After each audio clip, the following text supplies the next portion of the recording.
Hey, what's happening, guys? What's going on? Good morning, everybody. You guys have tuned into Rules for Rebels. Today is Wednesday, March 15th, 2023. We're going to be covering the news. We're going to be talking about some business news. We got some big layoffs to announce. We're going to be talking a little bit more about the recent bank failures, inflation, and a whole lot more. One of the biggest stories of today is Facebook has announced that they're going to be laying off another 10,000 employees.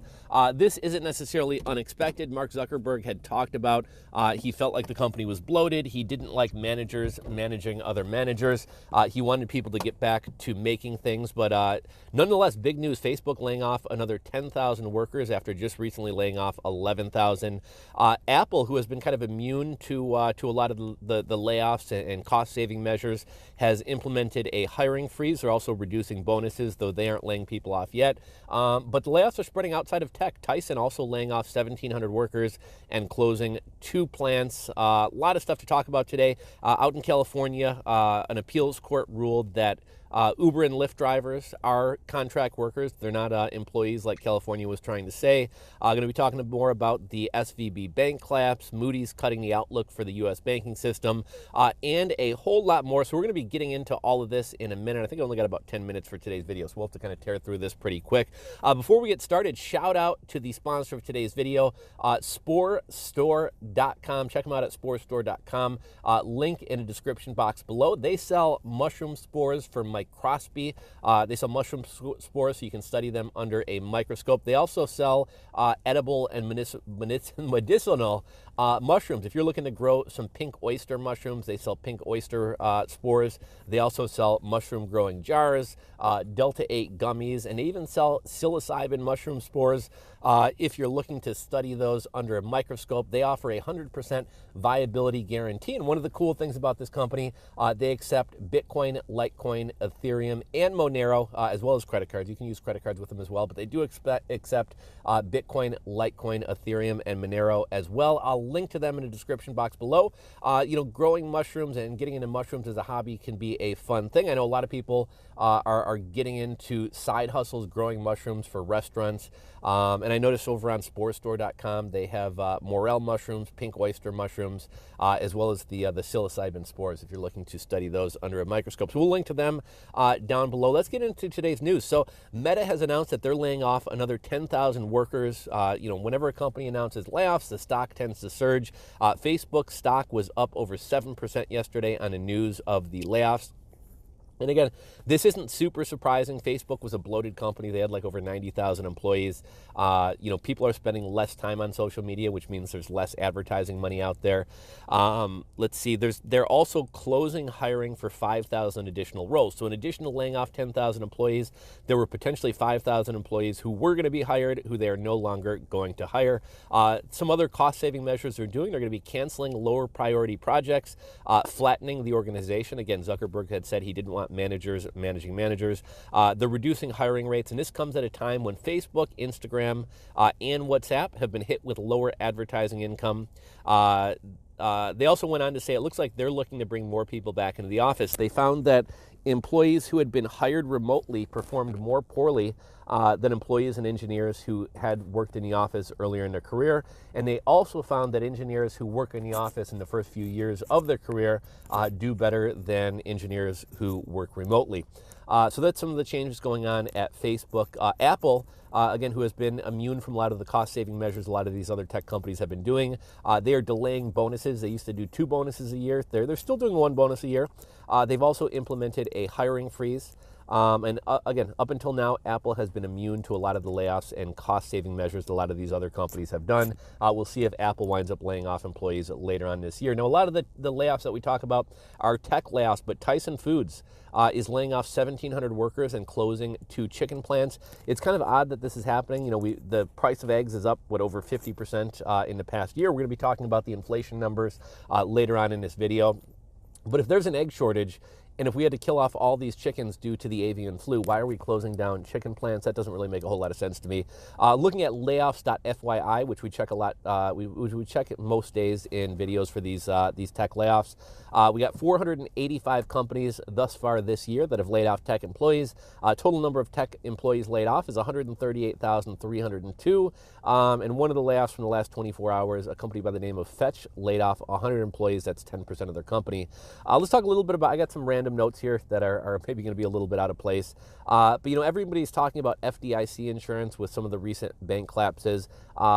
Somewhere between 0.5 cent and 1.5 cents is actually backing the insurance for all the money in banks. That's kind of scary. And I didn't have this in my notes, but I figured we'd talk about this. I was reading a little bit about this morning.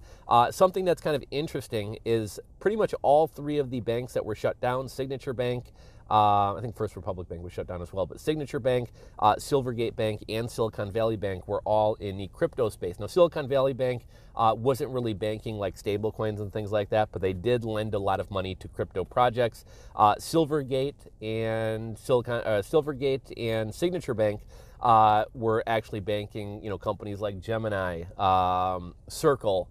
A lot of these stablecoin projects, a lot of these crypto lending projects, did crypto wind up taking down these banks, or is there kind of a targeted attack going on against crypto? We know that that the government has been kind of cracking down on crypto and kind of encouraging banks not to bank crypto companies over the recent months and even recent years. Zero Hedge had an article: Uber and Lyft shift into gear as California court rules gig workers are contractors. The 132-page decision, which was released on Monday evening, struck down a lower court ruling that found Proposition 22, the state measure that lets companies classify workers as independent contractors, violated California's constitution, which means the gig economy is preserved by now. We got an article from CNN.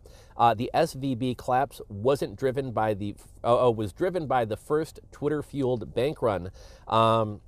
I don't think there was actually like a bank run that happened on Twitter, but that's kind of the narrative that's being pushed. But we did hear over the weekend, before all of this was resolved, before the bank basically before the government basically threw FDIC insurance out the window and basically said we'll backstop all banks and all customers for any amount. Over the weekend, when there was still a lot of volatility, a lot of uncertainty, we actually had Democratic senators asking if there was a way to censor negative talk about the banks on social media.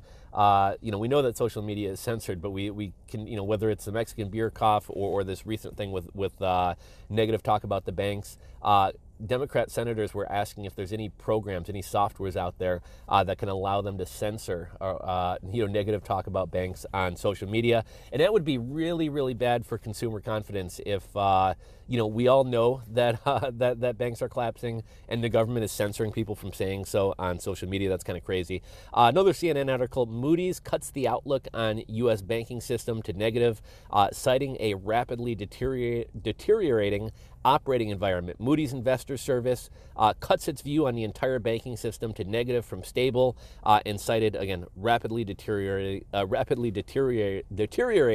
operating environment. We got an article from The Intelligencer titled "Tate Pilled: What a Generation of Boys Have Found in Andrew Tate's Extreme Male Gospel." And I was meaning to read this one. I didn't have a chance to read it. I meant to read it before the video. We haven't talked about the whole Andrew Tate thing in a while. He's still sitting in jail, still hasn't been charged with anything. Yeah, he seems like a scummy guy and a sleazy guy, but also the case against him seems pretty weak. I think they say there's 6 victims. 2 of those victims are saying that they're not victims. They've repeatedly told prosecutors they're not victims. And we also know that some of the women making accusations against him were talking about how they were going to get Netflix shows and basically looking at how to turn this into fame, which if somebody were really abused, you'd think that wouldn't necessarily be their top priority. But if you guys want to check out that article, again, it's by The Intelligencer. Tate Pilled: What a Generation of Boys Have Found in Andrew Tate's Extreme Male Gospel. And again, I haven't read the article, but I'm guessing they're going to say something like, young males are kind of happy that they're getting a message that's different from the mainstream message about how men should be feminized and soft, and we should all be woke. People like a dose of reality. People like some realness and some authenticity. We got another article, 3 million U.S. households making over $150,000 are still renting. We've talked about some of the Reddit and Twitter discussions around the housing market, and people who make a good income still don't feel like they can afford homes. Here's another interesting thing. It came out, back to the banking stuff, it came out that Gavin Newsom, who was cheering on a bailout of the banks, turns out he had 3 of his businesses banked with Silicon Valley Bank. Like we've said in some of these recent videos, if this were some small community bank, I think they probably would have let it go under. But when you have Oprah banking at this bank, when you have a lot of these tech companies who are big donors and buddies of a lot of politicians, we can't let them go under. And Gavin Newsom, potential presidential contender for 2024, Nancy Pelosi's nephew, we can't let Gavin Newsom lose money. It's no surprise why Signature Bank was bailed out. AP article, San Francisco reparations idea. This is one of the dumbest things I've ever heard.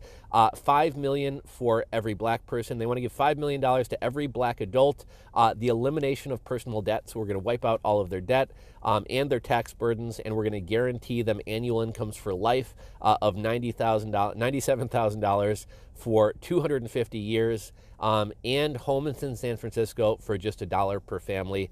We have people who were never slaves, who are going to be being paid money by people who are never slave owners. And during a time when we're dealing with out-of-control inflation, we're just going to start handing out all this money to everybody. Seems like a really, really dumb idea. San Francisco Gate article, smartphone addiction is a major reason for the huge increase in highway fatalities. Highway fatalities are up 22%.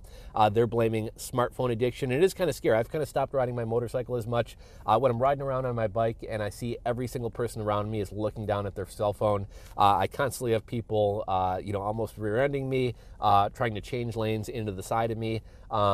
Everybody is glued to their phones in their car. It's scary, but San Francisco Gate had an article. They blame that for the relatively recent uptick of traffic death, up 22%. The narrative around Silicon Valley Bank is kind of changing. They're saying it didn't fail from risky investments. They were invested in 10-year bonds, which, should be stable, should be safe. But, when interest rates rise quickly, and I don't think anybody's blaming the Fed, but when interest rates rise quickly, obviously the bank isn't going to be able to offload those bonds that pay 5%, 0.5% interest when, interest is closer to 5% now. Let's see. Citadel's Griffin slams the SVB bailout. He says American capitalism is breaking down before our eyes. In a capitalist system, the government isn't meant to come in and rescue companies and rescue banks. They're supposed to let the losers fail, but that's not what is happening. Let's see, a bunch of articles about this, but the too big to fail banks are being flooded with customers and deposits from customers who are fleeing small community banks, right? So if you have a small community bank, a small credit union, and your bank goes under, government's probably not going to come and rescue them. But if you're banking with a JP Morgan Chase or a Bank of America, we know the narrative, these banks are quote unquote too big to fail. The government is always going to come in and save them. So people are feeling safer banking with these big banks as opposed to smaller community banks and regional banks. SVB executives are being probed regarding their stock sales leading up to the collapse of the bank. They obviously knew the bank was going to collapse. They used this information to make insider trades and get out of their stocks. This isn't being probed yet, but they were literally paying out huge bonuses and paying out bonuses ahead of schedule just hours before the bank collapsed. Let's talk a little bit about inflation. We got the inflation numbers the other day. Inflation is rising faster than wages. Energy prices up 5.2%. Services up 7.3%. Shelter up 8.1%. Food up 9.5%. If we kind of look at some of the items in those categories, milk up 8.1%. Coffee up 11.4%. Sucks for us coffee drinkers out there. Bread up 15.8%. Butter up 20.7%. And eggs up a whopping 54.4%. Energy is up 5.2%. Electricity up 12%. And utility gas up 14%. Gas and diesel is flat. Shelter inflation is up 8.1% from 7.9% in January, and we won't see shelter inflation come down for at least the next 3 months, just kind of due to how that's calculated. It's slower to rise and slower to fall, and housing services are up 7.3% due to employee shortages. When we're short on employees, we have to pay more money to get employees, and that creates the rise in prices and services. Let's see, households expecting spending will slow down. Okay, so most households are expecting spending will slow down in 2023, and spending has fallen for the past 4 months. Growth in household income has fallen, expected to grow at 3.2%, but inflation is at 6%. They say wage growth is booming and wage growth is up, but if you're getting a 3.2% raise and inflation is at 6%, you're actually kind of getting a 3% pay cut. I think this just had a interesting, saw a couple interesting clips yesterday. No, that's not worth mentioning. Okay, so Playboy is trying to take on OnlyFans. It's kind of unclear what this is going to look like, but the iconic magazine Playboy is relaunching as a digital-only publication, and they're going to allow quote-unquote bunnies to post what they're saying is elevated and safe, mature content. So not sure if Playboy is going to have their own Playboy bunnies who are going to do like an OnlyFans style live stream and you can watch that and donate to them, or whether any woman off the street can essentially join this service and become a Playboy bunny. But Playboy is trying to relaunch. Keith Olbermann and Elon Musk had a spat on Twitter the other day. Olbermann lost his mind. Elon Musk had tweeted, "Free Jacob Chanley." You guys remember the January 6th, the coup of America, the uprising? Oh my gosh, it's so crazy.